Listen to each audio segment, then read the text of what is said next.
Appelée jadis Léopoldville, Kinshasa la Belle ou Kinshasa la Coquette, elle est la capitale et la plus grande ville de la République démocratique du Congo. Elle est la troisième ville la plus peuplée d'Afrique après le Caire et Lagos et est considérée comme la plus grande agglomération francophone du monde. Avec une superficie de 9 965 km², la ville de Kinshasa a connu un fort développement économique et une urbanisation anarchique durant la seconde moitié du XXe siècle.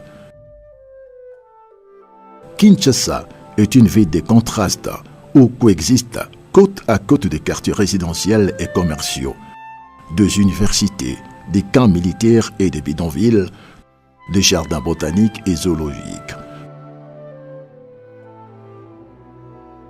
Comme toutes les autres villes du monde, Kinshasa connaît des problèmes dans les domaines de gestion de déchets, de transport en commun, de logement, des inondations et des érosions. C'est ainsi que la Banque mondiale a initié le projet Open City, dont l'OSFAC et ses partenaires sont les exécutants. Le projet Open Cities Kinshasa sur les inondations et les érosions a été initié par la Banque mondiale et exécuté par l'Observatoire satellitaire des forêts d'Afrique centrale, OSFAC, et l'association Potentiel. OSFAC déjà avait une bonne expérience dans le domaine du suivi de l'environnement, la collecte des données, le traitement des données. Dans l'exécution de ce projet, nous avons utilisé des outils modernes, très appropriés pour le traitement, la collecte des données. Je peux citer ODK, OMK, mais aussi des outils comme les tablettes, les smartphones et des drones. De plus, l'approche participative de ce projet nous a permis de mettre en synergie et la collaboration étroite de plusieurs acteurs, plusieurs utilisateurs dont les intérêts sont parfois complémentaires, mais aussi parfois très divergents. Parmi ces acteurs, on peut citer les communautés locales, la communauté universitaire, les ONG, la communauté OSM de Kinshasa, mais surtout les institutions gouvernementales. Ces projets concernent 2 des 24 communes de la ville de Kinshasa, dont 17 quartiers de la commune de Kinsenso et 2 quartiers de la commune de Matete. Centre de santé na biso ya quartier ezali menacé na érosion. Sima na ngai na mokongo lisusu érosion mosusu ezokoya komata tobenga yango érosion pinzi. Biso moko tozobunda na basaki na etango ekomi tozali kokoka lisusu te. Bambula ndenge bandi vraiment motema na biso ezali na likolo. Soki tolali olamuki oye na biro oyoki babengi te nde wana nde osepeli. Anga banda na koti awa déjà shekoki. Na kota kana libulu ngai moko na sosala musala na ngai. Po ndako ekendele sote ndako liboso ezaki na liboso awa. Ava kwezonga sima. Totiaka basaki me basaki yango esibaka penza te. Bandako esekenda ndako mususu ezaki na ngambo na ngai ekenda mingi oyo ezalaki ekeyiti na se.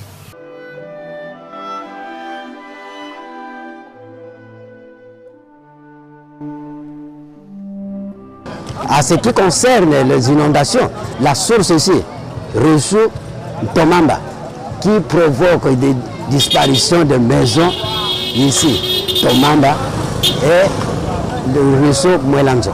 C'est ce qui tue même les gens là, puisque l'eau arrive en toute vitesse. S'il pleut ici, vous pouvez rester, vous attendez, ah, chef,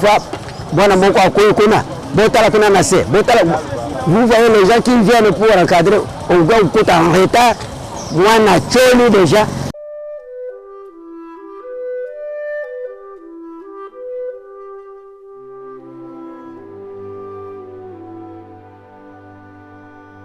L'objectif du projet Open City est de collecter les données et informations sur les infrastructures de base, notamment les bâtiments publics, les habitations, les zones d'inondation et d'érosion.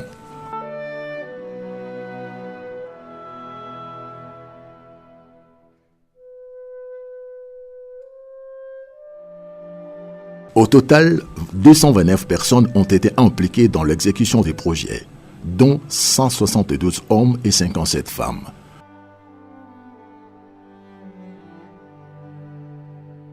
« 77 personnes ont été déjà formées, dont 61 hommes et 16 femmes issues de plusieurs institutions.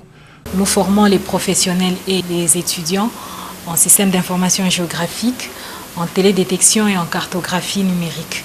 Nous touchons tous les secteurs, les privés ainsi que le public. Nous accompagnons les étudiants dans leurs recherches qui ont une thématique qui a trait au système d'information géographique ainsi qu'à la télédétection.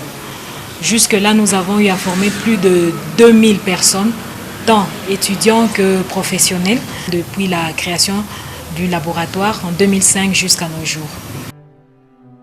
Toutes les données sont récupérées et traitées après collecte. Ensuite intervient les contrôles qualité et leur intégration dans la base de données. Dans le cadre du projet, on a organisé un focus group qui a consisté en une cartographie participative où les habitants ou la communauté locale devaient essayer de voir si les cartes qui ont été produites sur base de la digitalisation des images à haute résolution étaient conformes à la réalité. Alors pour ça, on avait produit des cartes pour chaque quartier. Chaque quartier avait une carte où on avait représenté sur une image de fond les différentes avenues et les structures de base. Chaque communauté locale devait montrer si la réalité qui était produite, qui était mise sur la carte était réelle, et si ce n'était pas le cas, elle pouvait faire des annotations pour faire des corrections. Elle devait aussi également montrer sur les cartes les zones qui sont inondables et les sites érosifs. Les cartes ont été produites sur base des données qui existaient, avec les routes provenant des HOTS et des Open City. Alors, on a récupéré les routes, on a produit les cartes en superposant les routes sur une image haute résolution. Après le focus group, on a récupéré les cartes et nous avons récupéré les corrections qui ont été faites par la communauté. On a introduit dans les logiciels GeoESM les corrections et puis nous avons envoyé ces données, ces informations-là dans la base de données des OSM. Et toutes ces informations nous permettent à ce que l'on puisse préparer une deuxième descente sur terrain où on va collecter les données sur les risques. Les données sur les risques, ce sont liées aux inondations et aux érosions. Alors ça va nous permettre aussi à faire des modélisations sur le terrain de façon à simuler les phénomènes d'érosion et de l'inondation dans notre zone d'étude.